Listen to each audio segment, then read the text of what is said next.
क्या प्रधानमंत्री नरेंद्र मोदी ईरान जाकर अयतुल्ला अली खामनेई के अंतिम संस्कार में शामिल होंगे? क्या भारत इस बार खुद प्रधानमंत्री की जगह किसी वरिष्ठ प्रतिनिधि मंडल को भेजेगा, जैसा इब्राहिम रईसी के निधन के समय हुआ था?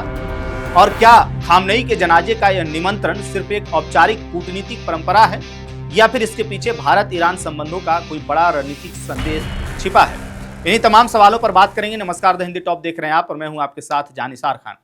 दरअसल पश्चिम एशिया से जुड़ी एक ऐसी खबर सामने आई है जिसने भारत की विदेश नीति और कूटनीति को लेकर के नई चर्चा छेड़ दी है। खबर यह है कि ईरान के राष्ट्रपति मसूद पेजेश्कियन ने प्रधानमंत्री नरेंद्र मोदी को ईरान के दिवंगत सर्वोच्च नेता अयतुल्ला अली खामनेई के अंतिम संस्कार में शामिल होने का औपचारिक निमंत्रण भेजा है। बताया जा रहा है कि अंतिम संस्कार की रस्में 5 जुलाई से 9 जुलाई के बीच आयोजित होंगी। लेकिन सबसे बड़ा सवाल यही है कि क्या प्रधानमंत्री नरेंद्र मोदी वास्तव में ईरान जाएंगे? फिलहाल इसका कोई आधिकारिक जवाब सामने नहीं आया है। दिलचस्प बात आपको बताएं कि यह निमंत्रण ऐसे समय में आया है जब कुछ ही दिन पहले भारत के राष्ट्रीय सुरक्षा सलाहकार अजीत डोभाल और ईरान के सर्वोच्च राष्ट्रीय सुरक्षा परिषद के वरिष्ठ अधिकारी गदीर निजामी पूर के बीच दिल्ली में अहम बैठक हुई थी। यानी दोनों देशों के बीच उच्च स्तरीय संपर्क लगातार बना हुआ है। हालांकि प्रधानमंत्री मोदी के कार्यक्रम पर नजर डालें तो वे 6 जुलाई से दक्षिण पूर्व एशिया और ओशिनिया के 3 देशों की यात्रा पर जाने वाले हैं।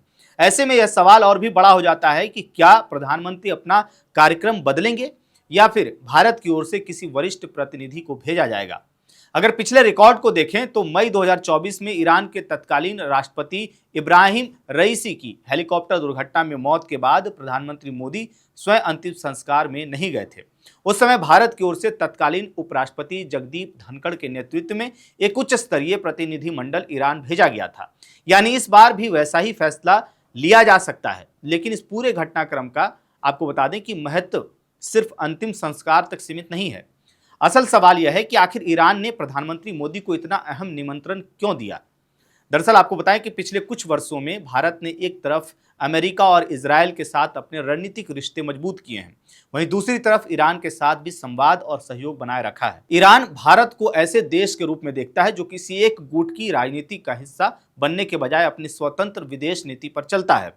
यही वजह है कि खामनेई जैसे सर्वोच्च नेता के अंतिम संस्कार में प्रधानमंत्री मोदी को आमंत्रित करना केवल शिष्टाचार नहीं बल्कि एक महत्वपूर्ण कूटनीति संदेश भी माना जा रहा है।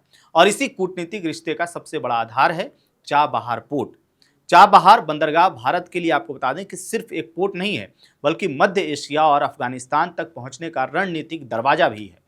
भारत ने इस परियोजना में आपको बता दें कि लगभग 1 दशक पहले निवेश शुरू किया था और मई 2024 में इंडिया पोर्ट्स ग्लोबल लिमिटेड और ईरान के पोर्ट्स एंड मैरीटाइम ऑर्गेनाइजेशन के बीच शाहिद बेहशती टर्मिनल के संचालन के लिए 10 साल का समझौता भी किया था।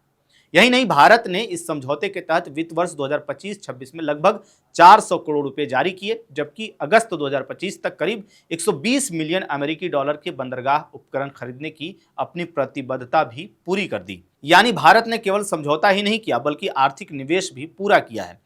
हालांकि आपको बता दें कि अमेरिका द्वारा ईरान पर लगाए गए प्रतिबंधों के कारण इस परियोजना को कई बार चुनौतियों का सामना भी करना पड़ा। 2018 में अमेरिका ने चाबहार को प्रतिबंधों से विशेष छूट दी थी, लेकिन बाद में यह छूट समाप्त होने लगी और परियोजना को लेकर के फिर अनिश्चितता बढ़ गई।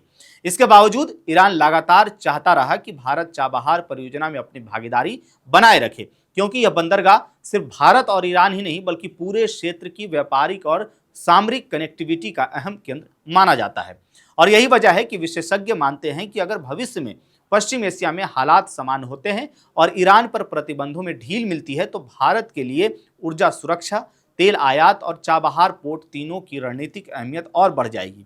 यानी प्रधानमंत्री मोदी का यह संभावित दौरा केवल अंतिम संस्कार में शामिल होने का मामला नहीं होगा बल्कि भारत ईरान संबंधों, ऊर्जा सुरक्षा और भविष्य की रणनीतिक साझेदारी से जुड़ा माना जाएगा। पूर्व भारतीय राजनयिक तलमिज अहमद ईटीवी से बातचीत में बताते हैं कि यदि प्रधानमंत्री मोदी अपने पहले से तय कार्यक्रम के कारण ईरान नहीं जा पाते तो भारत संभवतः उपराष्ट्रपति या विदेश मंत्री स्तर का प्रतिनिधि मंडल भेज सकता है। उनके मुताबिक यह भारत और ईरान के रिश्तों को फिर से नई मजबूती देने का एक महत्वपूर्ण अवसर हो सकता है। यानी फिलहाल तस्वीर पूरी तरह से साफ नहीं है। निमंत्रण आ चुका है, लेकिन प्रधानमंत्री मोदी जाएंगे या नहीं, इस पर अंतिम फैसला अभी आना बाकी है।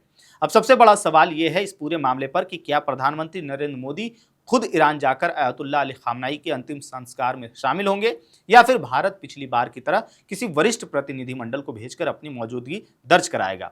और सबसे बड़ा सवाल यह भी है कि क्या यह निमंत्रण केवल एक राजनयिक परंपरा है या फिर इसके पीछे चाबहार पोर्ट, ऊर्जा सुरक्षा और भारत ईरान संबंधों का नया अध्याय लिखा जा रहा है। इस पूरी खबर पर आपकी क्या राय है, आप क्या सोचते हैं, अपनी राय कमेंट बॉक्स में हमें जरूर बताइएगा।